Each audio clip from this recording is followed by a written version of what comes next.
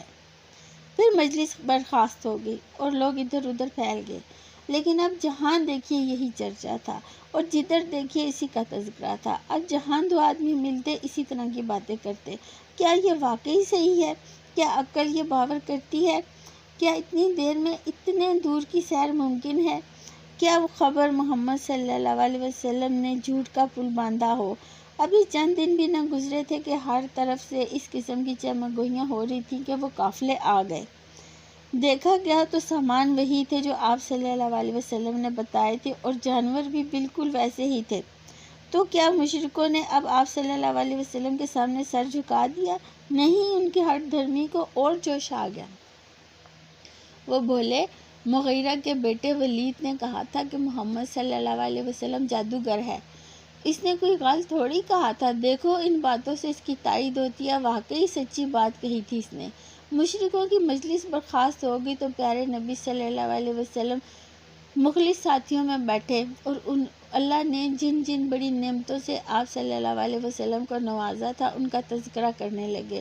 آپ صلی اللہ علیہ وسلم نے بیت المقدس سے آسمان پر جانے کا حال سنایا، وہاں قدرت کے جو جلوے دیکھے ان کو بیان فرمایا۔ آپ صلی اللہ علیہ وسلم نے بتایا کس طرح حضرت جبرائیل علیہ السلام مجھے پہلے آسمان پر لے گئے، وہاں انسانوں کے باپ حضرت آدم علیہ السلام ملے۔ حال یہ تھا کہ جب دائیں طرف دیکھتے تو کھل اٹھتے اور ہنسنے لگتے، اور بائیں طرف دیکھتے تو مارے غم کے آنسو بھر لاتے، کیونکہ دائیں طرف نیک اولاد کے اعمال تھے اور بائیں طرف بد کے۔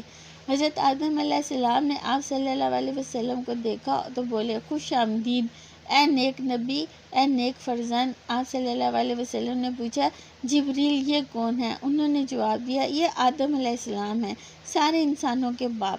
پھر آپ صلی اللہ علیہ وسلم کو وہ دوسرے آسمان پر لے گئے، پھر تیسرے پر، اسی طرح وہ آگے بڑھتے رہے اور ہر آسمان پر ایک دل نواز فکرے کانوں میں گونجتے رہے، خوش آمدید اے نیک نبی صلی اللہ علیہ وسلم، اے نیک بھائی، یہاں تک کہ آپ صلی اللہ علیہ وسلم 7ویں آسمان پر پہنچ گئے، وہاں حضرت ابراہیم علیہ السلام ملے، دیکھتے ہی وہ بولے، خوش آمدید اے نیک نبی صلی اللہ علیہ وسلم، اے نیک فرزند۔ پھر آگے بڑھے اور آگے اور آگے، راہ میں جمال کے بھی جلوے دیکھے اور جلال کے بھی، ہزاروں فرشتے بھی نظر آئے جو سجدہ و تسبیح میں مصروف تھے۔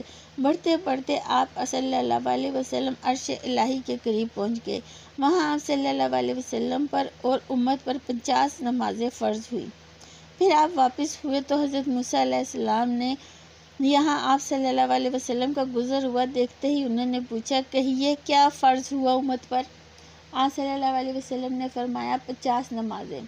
موسیٰ علیہ السلام نے فرمایا، لوٹ کر جائیے اور رب سے کمی کی درخواست کیجیے۔ چنانچہ آپ صلی اللہ علیہ وسلم گئے اور کمی کی درخواست کی، اس طرح اللہ تعالیٰ نے آدھی نمازیں کم کر دیں۔ واپسی پر پھر حضرت موسیٰ علیہ السلام نے آپ صلی اللہ علیہ وسلم سے ملاقات ہوئی، انہوں نے سنا تو فرمایا، پھر جائیے اور کمی کی درخواست کیجیے، اتنی نمازیں بھی امت پر گناہ ہوں گی۔ آپ صلی اللہ علیہ وسلم پھر لوٹ گئے اور کمی کی درخواست کی۔ اللہ نے درخواست قبول کی اور کچھ نمازیں پھر کم کر دیں۔ موسیٰ علیہ السلام کو معلوم ہوا تو فرمایا ایک بار اور جائیے، مزید کمی کی درخواست کیجیے۔ آپ صلی اللہ علیہ وسلم پھر تشریف لے گئے تو اللہ نے اس بار 5 نمازیں کر دیں اور فرمایا یہ 5 نمازیں ہیں لیکن ثواب ان کا 50 کا ہے، میرے فیصلے بدلہ نہیں کرتے۔ پوری رات گزر گئی اور مخلص ساتھی بیٹھے رہے اور آپ صلی اللہ علیہ وسلم نے آسمان پر جو جو مناظر دیکھے تھے اور خدا کی قدرت کے جو جلوے نظر آئے تھے پوری دلچسپی سے بیان فرما رہے تھے اور ساتھی مزے لے لے کر سن رہے تھے۔ آپ صلی اللہ علیہ وسلم نے جنت میں جو کچھ دیکھا تھا وہ بھی بیان فرمایا اور نیک ساتھیوں کی مزہ بھی سنایا کہ جنت میں یہ نعمتیں ہیں جو تمہارے انتظار میں ہیں۔ آج تک کے لیے اتنا ہی، مزید اگلی ویڈیو میں ہم سیرت طیبہ کو تفصیل سے بیان کریں گے انشاءاللہ۔